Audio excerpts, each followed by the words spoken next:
ಅದು ಮುಂದೆ ಬಟ್ ಈಗ ಮಾತ್ರ ಪ್ರಜ್ವಲ್ ರೇವಣ್ಣ ಪಾರ್ಟಿಯಲ್ಲೇ ಅಥವಾ ಪಾರ್ಟಿಗೆ ತೊಗೊಳ್ಳೋದು ಭಾಳ ಕಷ್ಟ ಅದ. ಈಗಾಗಲೇ ಆರೋಪಗಳಿದ್ದ ಅವ್ರ ಮೇಲೆ ಅದನ್ನು ಸುಳ್ಳು ಮಾಡೋ ಪ್ರಯತ್ನವೂ ಸಾಕಷ್ಟು ಪ್ರಯತ್ನ ಮಾಡ್ತಾ ಇದ್ದಾರೆ.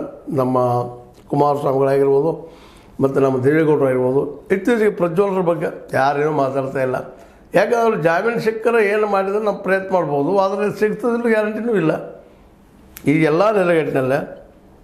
ಯಾಕಂದ್ರೆ ಪ್ರಜ್ವಲ್ ರೇವಣ್ಣನ ಅವನು ಅಥೆಂಟಿಕ್ ಅದಾವ್ರು ಎಲ್ಲ ಡಾಕ್ಯುಮೆಂಟ್ ಅವ್ರು ಏನು ಮಾಡಿದ್ರು ಏನಿಲ್ಲ ಅಂತೇಳಿ. ಹೀಗಾಗಿ ಇವತ್ತು ಪ್ರಜ್ವಲ್ ರೇವಣ್ಣಗೆ ಜಾಮೀನು ಸಿಗ್ತಾ ಇಲ್ಲ. ಡಿ.ಕೆ. ಕುಮಾರಸ್ವಾಮಿಗೆ ಜನಬೆಂಬಲ ದೊರೀತಾ ಇಲ್ಲ ಅಂತ ಎಲ್ಲಿ ಹೋದ್ರಿಲ್ಲ. ಒಂದು ರೀತಿ ಅವರಿಂದ ದೂರ ಸರಿಯುವ ಪ್ರಯತ್ನಗಳು ನಡೀತಾ ಇರೋದನ್ನು ಗಮನಿಸಿದಾಗ ನಮ್ಮ JDS ದಿನಗಳು ಮುಗಿದುನಾ ಅನ್ನುವಂಥ ಒಂದು ಮತ್ತೊಂದು ಪ್ರಶ್ನೆ ಬರ್ತದೆ. ಯಾಕೆ ಹಿಂದಿನಿಗಿಂತ ಎಷ್ಟು ಕಡಿಮೆ ಆಗಿದೆ, ಅರ್ಧದಷ್ಟು ಕಡಿಮೆ ಆಗಿದೆ.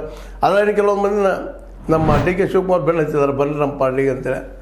ನಿಧಾನಕ್ಕೆ ಜನನೂ ಈ ದೇವೇಗೌಡರ ಮೇಲೆ ಒಂದು ವಿಶ್ವಾಸ ಇದ್ದರೂ ಸಹ ಆ ಪಾರ್ಟಿ ಉಳಿದಿಲ್ಲಪ್ಪ ಅಂದಾಗ ಸಹಜವಾಗಿ JDS ಕಡೆ ದೂರ ಸರಿತಾ ಇದ್ದಾರೆ. ಅದರಾಗೂ ಈ ಸಲ ಮುಖ್ಯಮಂತ್ರಿ ಹಾಗೇ ಆಗ್ತೀನಿ, ನೀವು ಎಲ್ಲ ಸಪೋರ್ಟ್ ಮಾಡಿದ್ದಾರೆ ಅಂತೇಳಿ ನಮ್ಮ ಡಿ.ಕೆ. ಶಿವಕುಮಾರ್ ಅವರು ಪ್ರಯತ್ನ ಮಾಡ್ತಾ ಇದ್ದಾರೆ. ಮತ್ತು ಎಲ್ಲಿ ಡಿ.ಕೆ. ಶಿವಕುಮಾರ್ ಅವರು ಅನಭಿಷಿಕ್ತ ದೊರೆ ಒಕ್ಕಲಿಗರು ಹಾಗೂ ಎಲ್ಲ ಸಾಹಿತಿಗಳಿದ್ದಾವೆ. ಅಂಥ ಪ್ರಸಂಗ ಏನಾದರೂ ಆಯ್ತಪ್ಪ ಅಂದ್ರೆ ನಮ್ಮ JDS ಪೂರ್ಣ ಪ್ರಮಾಣದಲ್ಲಿ ಇಲ್ಲೇನೋ ಅನ್ನುವಂಥ ಪ್ರಸಂಗ.